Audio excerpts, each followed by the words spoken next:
Hey guys, welcome back to another interesting edition with Fashion Boss Innovations Academy. How are you doing? Hope you guys have been well. Awesome. I'm so delighted to be in your face once again.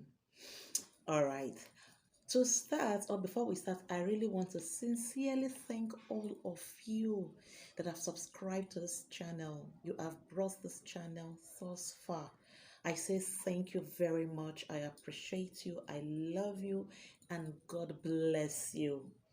And then to you who have not subscribed, perhaps this is your first time, I want to beseech you, I beg in God's name, please kindly subscribe.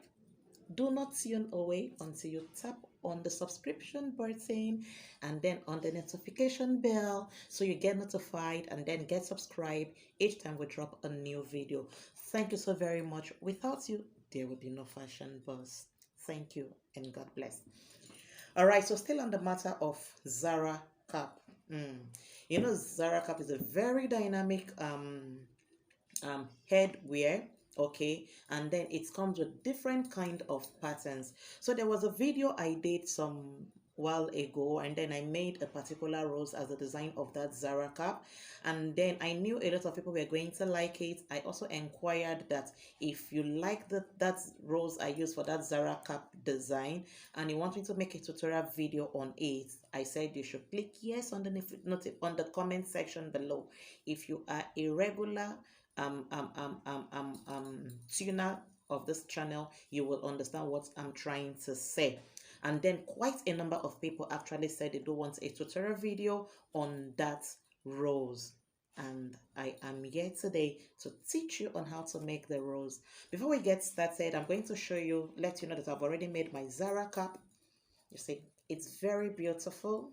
Okay, I also want you to know that you can make your Zara cap with any kind of fabric. I have used different kind of fabric to make Zara cap in this channel. Okay, so let's go. What you need for this tutorial is your already made Zara cap, your tape roll, your fabric for the rolls. Okay, you can only use aso-oke or the damask kind of gele, you know, that people used to use before now, because it is firm, you know, it is firm. Yes, right, it is firm. For the rolls, you can't use fabrics like Duchess, Dollface, Babyoko, and what have you, because those fabrics do not have stamina or the width to give the rose the standing ability, okay, that you will require. So you need aso-oke and or damask. All right, so I'll keep this aside and then we go straight to the project. So this is my fabric. It is measuring, I'm just going to give you the measurements right away. It is measuring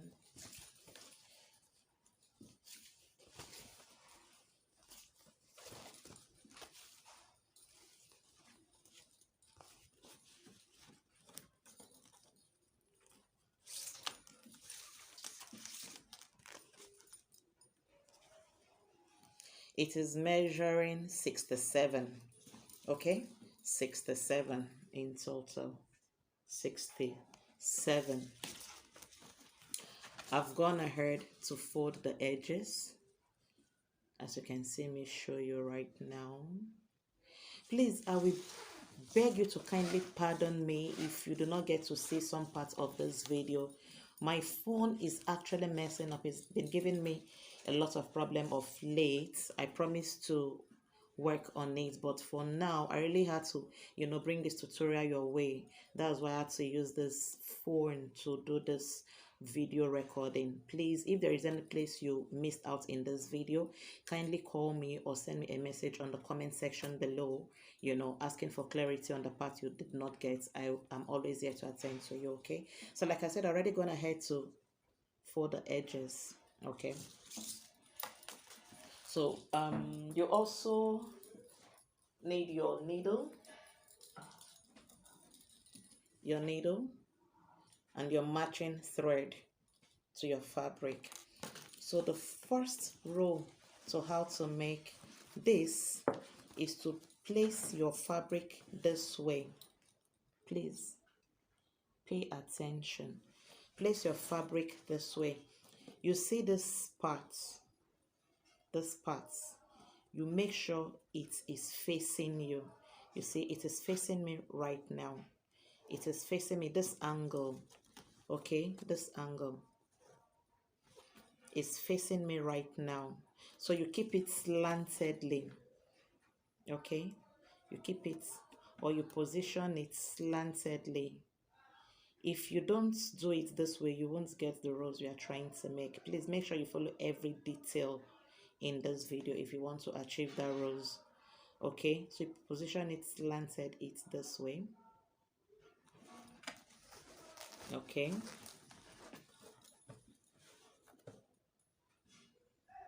and then you fold.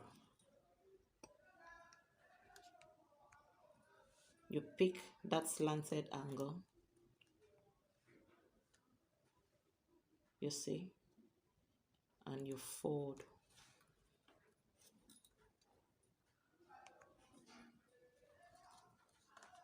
You fold.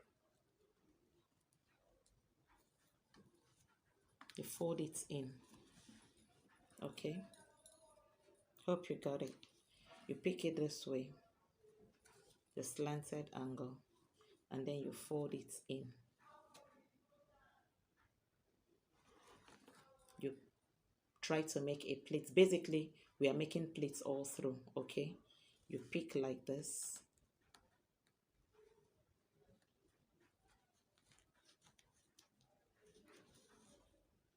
Hope you get it. We are making pleats basically all through. Okay, hope you get it.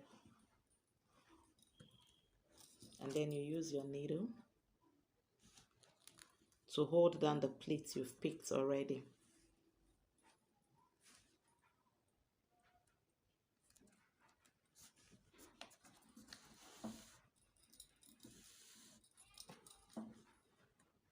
Okay, I am using my needle and thread at the same time, but for you, you can choose to hold it down with your pin. Okay, but I consider holding it down with pin first and then going over it to stitch or to hold or to tack is a long process.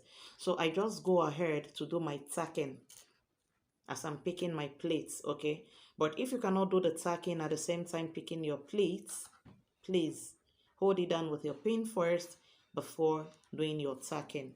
So having formed that pleat, I will come again. I pick another pleat.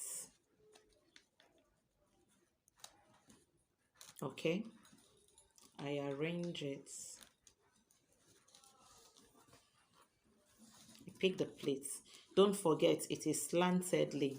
You see how my fabric is slanted. Okay, I pick the pleats and then I use my needle and thread. I pass it through it this way.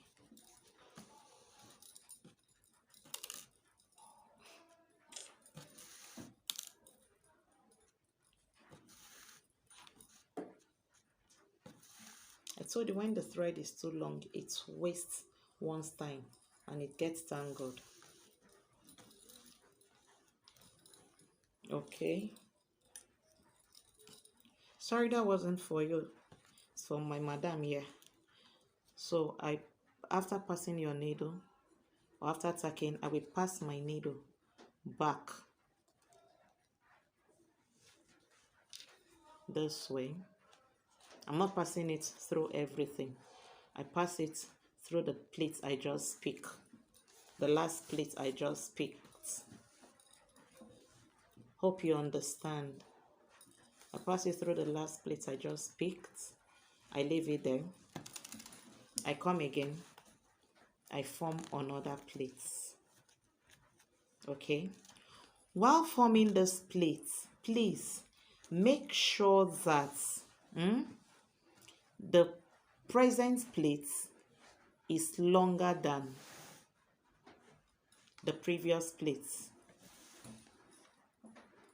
This very pleat, every pleat is longer than the last plate. Hope you understand. This is the one I'm picking now. You see that it's longer than the previous one.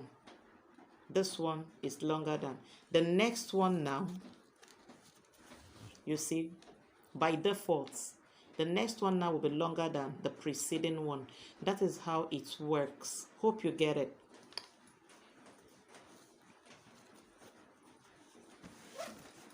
So when I pick the plates, I use my needle to tack it. You can use your pin to hold it down, and then when you are done picking your plate, you come back to tacking it.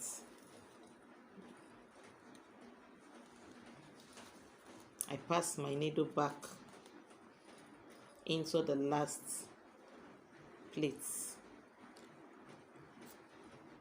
Okay.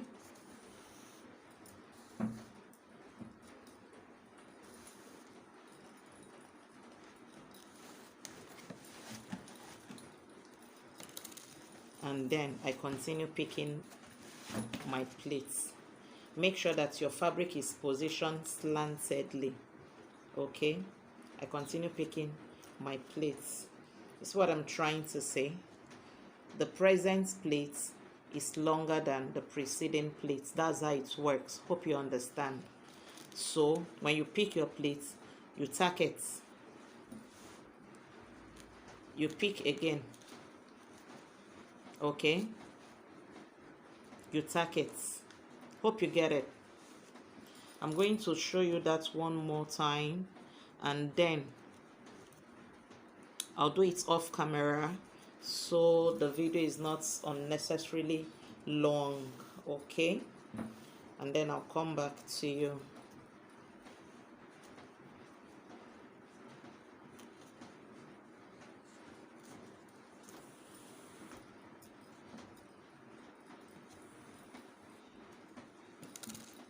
I'll do it one more time. I just want to be sure that you've gotten it. I pick my plates again.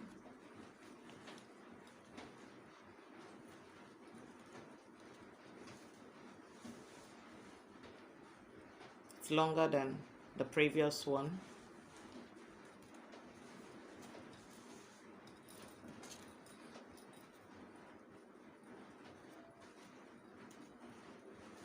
I come, I tack.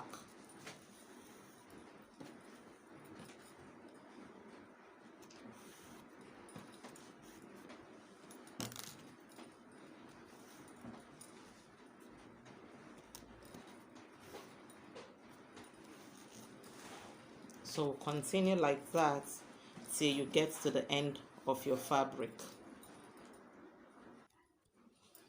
Okay, so I've picked my plates, and I thought I should show you this remaining part, which is the ending part. As you can see, my fabric is still lying slantedly in front of me. Okay, still lying slantedly in front of me. So the same way you started from the other end is the same thing you're going to do here. So you just pick it, okay, fold it, and then you tack.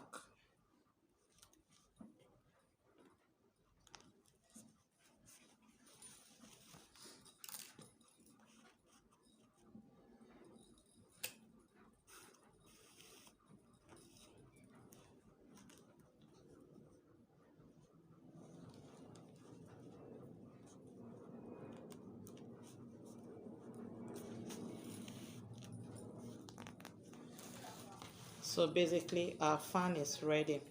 If you are conversant with making aso-oke, this is what they call fan. Okay, this is what they call fan. All right, this is what they call fan.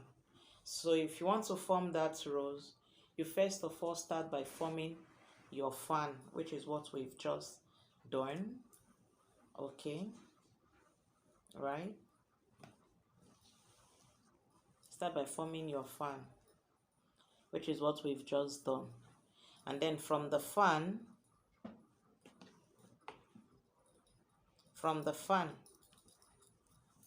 our fan is ready.